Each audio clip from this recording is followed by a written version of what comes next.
എല്ലാവർക്കും നമസ്കാരം. പുതിയൊരു വീട്ടിലേക്ക് വീണ്ടും സ്വാഗതം. ഞാൻ ടോൾ ബോയ് നീരജ്.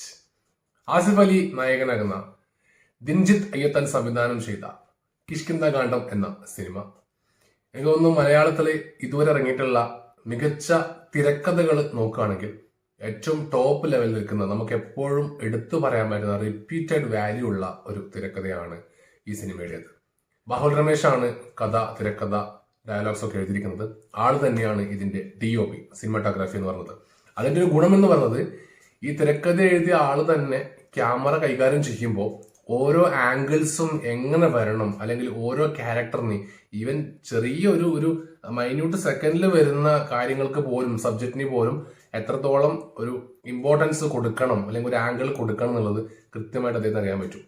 സോ അതിന്റെ ആ ഒരു ക്വാളിറ്റി നമുക്ക് ഇതിന്റെ സിനിമാറ്റോഗ്രാഫിയിൽ കാണാൻ പറ്റും. മലയാളത്തിലെ ഏറ്റവും മികച്ച സിനിമകൾ ഒന്ന് തന്നെയാണ് ഈ കിഷ്കിന്ധാകാന്ഡം എന്ന് പറയുന്നത്. ഇതിന്റെ ഒരു പേര് തന്നെ ഭയങ്കര ഡിഫറെന്റ് ആണ്. നമുക്കറിയാം, കിഷ്കിന്ധാകാന്ഡം എന്ന് പറയുന്നത് രാമായണവുമായി ബന്ധപ്പെട്ട സംഭവമാണ്. സോ വാനരന്മാർക്ക് നല്ല ഇമ്പോർട്ടൻസ് സിനിമയിലുണ്ട്. കുറച്ച് കഥാപാത്രങ്ങളേ ഉള്ളൂ. അതിൽ എടുത്തു പറയേണ്ട പെർഫോമൻസ് എന്ന് പറഞ്ഞത് ഒന്ന് വിജയരാഘവനാണ്.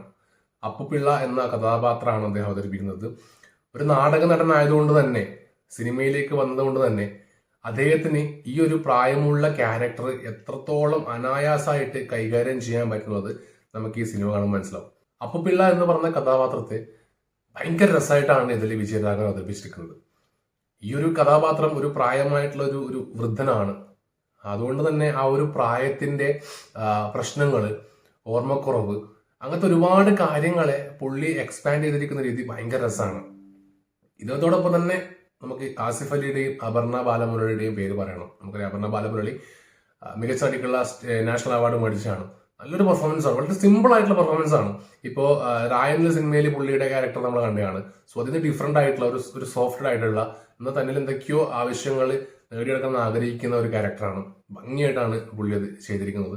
അതുപോലെ ആസിഫ് അലി, നമുക്കറിയാം ഇപ്പോൾ തുടരെ വിജയ സിനിമകൾ ചെയ്തുകൊണ്ടിരിക്കുകയാണ്. സോ ഈ സിനിമയും നല്ല വിജയ സിനിമയാണ്. ഇതിൽ കിട്ടിയ ഈ ക്യാരക്ടർ ആയാലും ആസിഫ് അലി കിടുക്കനായിട്ട് ചെയ്തിട്ടുണ്ട്. ഓരോ ഇമോഷണൽ സീനൊക്കെ അടിപൊളിയായിട്ടാണ് ആസിഫ് അലി നമുക്ക് മുമ്പിലേക്ക് അവതരിപ്പിച്ചിരിക്കുന്നത്. ക്ലോസ് ഷോട്ടിലൊക്കെ പുള്ളി കരയുന്ന സീനും, ചില പെട്ടെന്നുള്ള സഡൻ സിറ്റുവേഷൻസ് കാണുമ്പോൾ പുള്ളി ഇടുന്ന ഓരോ ഭാവങ്ങളൊക്കെ ഉണ്ട്. അതൊക്കെ ഭയങ്കര രസമായിരുന്നു. ഒരുപാട് ക്യാരക്ടർ ഉണ്ട്, എല്ലാവരും നല്ല പെർഫോമൻസ് ആണ്. ഈവൻ നിഷാൻ, നമ്മുടെ അപൂർവരാഗത്തിലൊക്കെ ഉണ്ടായിരുന്ന നിഷാൻ, പുള്ളി ഇപ്പോൾ കുറെ ആൾക്ക് ശേഷമാണ് മലയാള സിനിമയിലേക്ക് വീണ്ടും തിരിച്ചു വരുന്നത്. സോ ആസിഫ് അലിയുടെ കൂടെ തന്നെയാണ് വന്നിരിക്കുന്നത്. നല്ല പെർഫോമൻസ് ആയിരുന്നു. സോ കാസ്റ്റ് പരമായിട്ട് നോക്കുകയാണെങ്കിൽ എല്ലാവരും നല്ല രീതിക്ക് തന്നെ പെർഫോം ചെയ്തിട്ടുണ്ട്. പക്ഷെ ഞാൻ പറഞ്ഞില്ലേ, ഈ സിനിമയുടെ ഒരു മെയിൻ ഘടകം എന്ന് പറയുന്നത്, നമുക്കിപ്പോ ബാക്കി ഇതിലിപ്പോ VFX, മ്യൂസിക്, അതുപോലെ മേക്കപ്പ്, ആർട്ട്, അങ്ങനത്തെ എല്ലാ മേഖലയും ഉണ്ട്.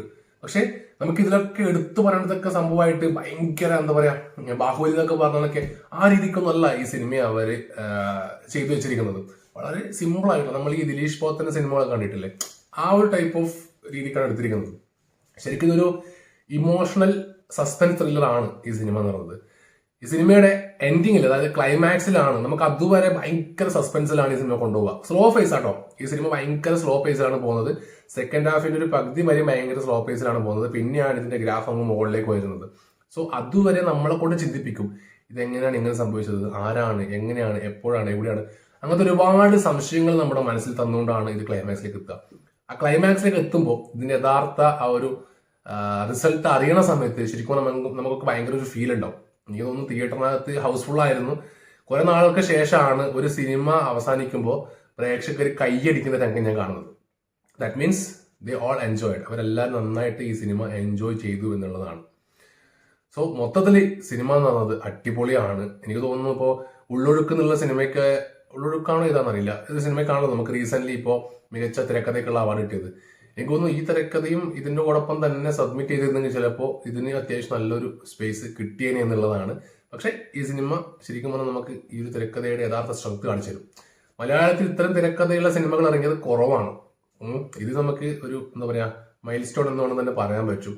സോ നല്ല സിനിമയാണ്, പെർഫോമൻസ് പരമായിട്ടായാലും ഡയറക്ഷൻ വൈസ് ആയാലും. കാരണം ഈ പറയുന്ന ദിൻജിത്ത് അയ്യത്താൻ, പുള്ളിയൊക്കെ എത്രയും കാലം എവിടെയായിരുന്നു എന്നറിയില്ല, ആ അടിപൊളി മേക്കിംഗ് ആണ്. പുള്ളിയുടെ അടുത്ത് ഇതുപോലത്തെ ഐറ്റംസ് നമുക്ക് ഇനി പ്രതീക്ഷിക്കാൻ പറ്റും.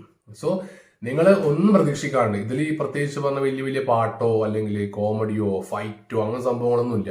ഒരു ന്യൂട്രായിട്ട് പോണ സിനിമയാണ്. നിങ്ങൾക്ക് നന്നായിട്ട് എൻജോയ് ചെയ്യാൻ പറ്റുന്ന ഒരു നല്ലൊരു സസ്പെൻസ് ഫാമിലി ത്രില്ലറാണ് ഈ സിനിമ. തീർച്ചയായിട്ടും തിയേറ്ററിൽ പോയിട്ട് കാണുക. കണ്ടിട്ട് നിങ്ങൾക്ക് തോന്നുന്ന കാര്യങ്ങൾ ജസ്റ്റ് കമന്റ് ആയിട്ട് പറയാം. അത്രയേ ഉള്ളൂ കിഷ്കിന്ധാ കാണ്ഡത്തെ കുറിച്ചുള്ള കാര്യങ്ങൾ. പുതിയ വീഡിയോ ആയിട്ട് വീണ്ടും കാണാം. അതുവരേക്കും ബൈ.